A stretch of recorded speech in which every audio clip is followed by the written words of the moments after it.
नमस्कार, म सन्तोष बिष्ट पुनः एकपटक यहाँहरु समक्ष एउटा उपयोगी सामग्री एक्सेलमा तयार गरेको एउटा उपयोगी सामग्री लिएर उपस्थित भएको छु। मलाई लाग्छ यसलाई पनि यहाँहरुले मन पराइदिनुहुनेछ। यो विशेष गरी विद्यार्थीहरूलाई दिने ट्रान्सफर सर्टिफिकेट, क्यारेक्टर सर्टिफिकेट, जो विद्यालयले एउटा विद्यार्थी बाहिर जाँदा दिने सर्टिफिकेट हुन्छ, त्यो सर्टिफिकेटलाई डिजिटल रूपमा कसरी प्रयोग गर्न सकिन्छ र यसलाई कसरी सहज तरिकाले प्रयोग गर्न सकिन्छ भन्ने उद्देश्य साथ मैले तयार गरेको सामग्री यहाँहरु समक्ष शेयर गर्ने जमर्को गरेको छु र यसलाई उपयोगी लागेमा अथवा मन परेमा यसलाई डाउनलोड गरेर पनि प्रयोग गर्न सक्नुहुनेछ। यो भिडियोको डिस्क्रिप्सनमा राखिएको डाउनलोड लिंक छ, त्यो लिंकमा गएर यहाँले डाउनलोड गरेर प्रयोग गर्न सक्नुहुनेछ।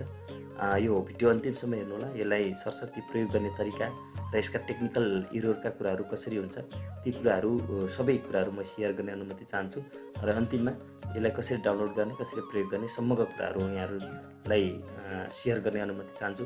यहाँ तपाईले अहिले देख्दै हुनुहुन्छ यो पूर्ण रूपमा एक्सेलमा तयार गरिएको सामग्री छ।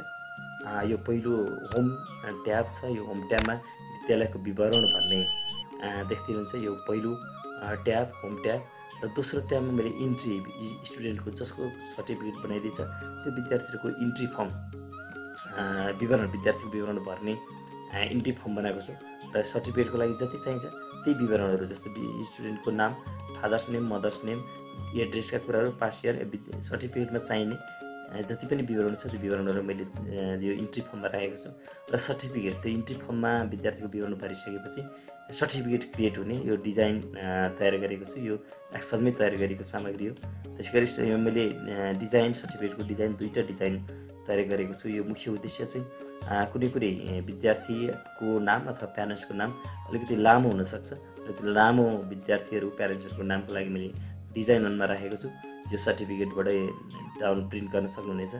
त्यसैगरी डिजाइन 2 जसको अलिकति सर्ट नेम हुन्छ। सर्ट नेम हुँदाखेरि लामो विद्यार्थीलाई राखिएको जुन स्पेस लामो नराम्रो देख्न सकिन्छ भनेर मैले डिजाइन 2 तयार गरेको छु। यो डिजाइन 2 मा पनि उयो विवरण सबै विवरण उस्तै नै छ। विद्यार्थीको विवरण यसबाट प्रिन्ट गर्न सक्नुहुन्छ। यो सर्टिफिकेट प्रिन्ट गर्ने कुरा तपाईले प्रिन्ट गर्दाखेरि यो तरिकाको डिजाइन आउनेछ। तपाईले प्रिन्ट एरिया सेट गरिएको छ। तपाईले बाहिर गएर कतै पनि प्रिन्ट गर्नुभयो, यो सिटको कुनै पनि ठाउँमा गएर तपाईले पनि प्रिन्ट गर्नुभयो भने यो जुन सर्टिफिकेटको डिजाइन गरिएको छ त्यो भागलाई सेट गरिएको कारणले यही प्रिन्ट हुनेछ। र यो प्रिन्ट गर्दाखेरि ख्याल गर्नुपर्ने कुरा, यदि तपाईको लेटर छ भने समस्या नहुन्छ, यसलाई A4 साइज बनाइदिनु होला। A4 साइजमा प्रिन्ट गर्दा सजिलो हुनेछ। A4 साइजमा नै तयार गरिएको सामग्री छ। यो A4 मा भएकोले A4 बनाउनु, त्यसपछि प्रिन्ट गर्दा सहज हुन्छ। मैले यो पनि अनुरोध गरेँ र एउटा विद्यार्थीको डेमो नै हेर्छौँ हामी यहाँ। जस्तो यो विवरण, विद्यालयको विवरण अहिले यहाँनिर इन्ट्री फर्ममा पनि महेन्द्र सेकेन्डरी स्कुल नै देखिन्छ। त्यसैगरी सर्टिफिकेटमा पनि महेन्द्र सेकेन्डरी स्कुल र सर्टिफिकेट 2 मा पनि महेन्द्र सेकेन्डरी स्कुल छ भने यहाँ थोरै नाम, एउटा स्कुलको नाम चेन्ज गरौँ, कुनै एउटा नाम हालौँ यहाँ। जस्तो महेन्द्र मावि छ भने यसलाई मैले अरुण सेकेन्डरी स्कुल भनेर मैले यहाँनिर हालेँ, दिङला। अब एड्रेसमा पनि यहाँहरूले भन्न सक्नुहुनेछ। एड्रेसमा मैले सडानन्द 7 भोजपुर भनेर भने यसै गरी सबै कुराहरू यहाँले भर्नुहुन्छ। अब इस्टाब्लिस कहिले भएको, इमेज कोड कति छ, अब कुन एकाडेमिक इयर हो, कलेज प्रिपेयर गरेर कलेज चेक गर्ने, हेड टिचरको, विद्यालयको email ID, contact number, website छ भने सबै कुराहरू यहाँ विवरण भर्नुहुन्छ। अहिले अलरेडी अघि महेन्द्र मावि देखिँदै थियो पनि अब अहिले हेरौँ यो विद्यालयको इन्ट्री फर्ममा हेरौँ, अरुण सेकेन्डरी स्कुल दिङला भनेर आइसक्यो। त्यसैगरी सर्टिफिकेट हेरौँ, डिजाइन 1 मा हेरौँ, यसमा पनि अरुण सेकेन्डरी स्कुल आइसक्यो। त्यसैगरी डिजाइन 2 मा जाउँ, यहाँ पनि अरुण सेकेन्डरी स्कुल आइसकेको छ। यसरी एक ठाउँ हामीले यो विवरण होम ट्याबमा हामीले विवरण इन्ट्री गरिसकेपछि, विद्यालयको विवरण इन्ट्री गरिसकेपछि सबै कुराहरू सर्टिफिकेट र इन्ट्री फर्ममा लिङ्क गरिएको छ, त्यही कुराहरू जान्छ। र इन्ट्री फर्म, यो इन्ट्री फर्ममा एउटा विद्यार्थीको डेमो नै हेरौँ। एउटा कुनै विद्यार्थीको यहाँ टाइप गरौँ, स्टुडेन्ट नेम, कुनै विद्यार्थीको नामलाई मैले यहाँ टाइप गरेँ, कुनै विद्यार्थीको नाम। अब यहाँ तपाईँले यो भन्दा बाहिर जानु दिँदैन। जस्तो मैले यहाँ जस्तो 3 सिरियल नम्बर 3 मा राखेको छु मैले 3 मा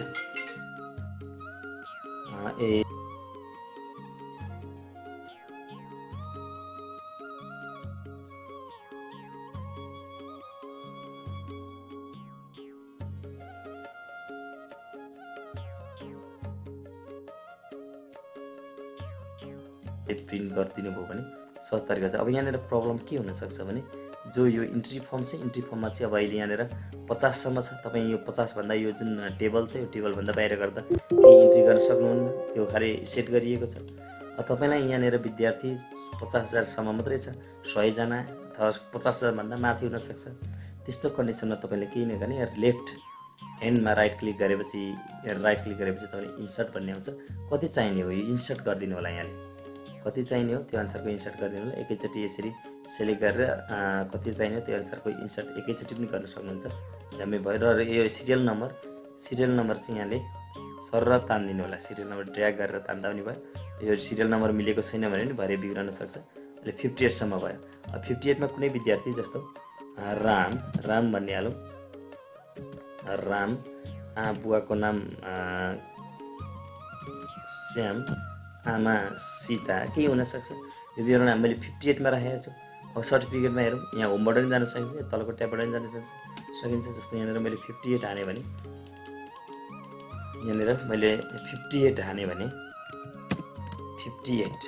भने अब अघिको नाम आउन सक्छ राम सीता। यो डिजाइन 1 मा छ, सर्टिफिकेट 2 मा पनि जाउँ, डिजाइन 2 मा पनि जाउँ। 58 हानौँ, अहिले त अर्कै आइरहेको छ। 58 हान्यो भने अघि मैले हालेको आउन सक्छ यसरी। अब तपाईँले योभन्दा बाहिर जानुभयो भने इन्ट्री फर्मभन्दा बाहिर गएर इन्ट्री गर्नुभयो भने इन्सर्ट गर्न त दिएला, तर यहाँनिर तपाईँले हान्नुभयो भने राम हान्नुभयो भने अथवा यहाँनिर जस्तो हरि, स्टुडेन्टको नाम हरि हानौँ, हरि हान्यो। यहाँ 58 को ठाउँमा ल कति राखौँ, 59 पनि राखिदिएँ मैले। इन्सर्ट गरेपछि त दियो इन्ट्री गर्न त, तर अब तपाईँले 59 हान्दाखेरि यो हरि भन्ने नाम दिनु पर्थ्यो। अब तर यहाँनिर त्यो मैले डिफाइन गर्दाखेरि जुन सिट डिफाइन गर्नुपर्छ, यहाँनिर 59 हान्दाखेरि त्यो लास्ट रोमा अघि जुन डिफाइन गरिएको सिट छ त्यो सिटभन्दा माथि 58 सम्म मात्रै छ भने 59 हाने पनि त्यो लास्टको जे छ त्योभन्दा आएन, अहिले हरि आएन।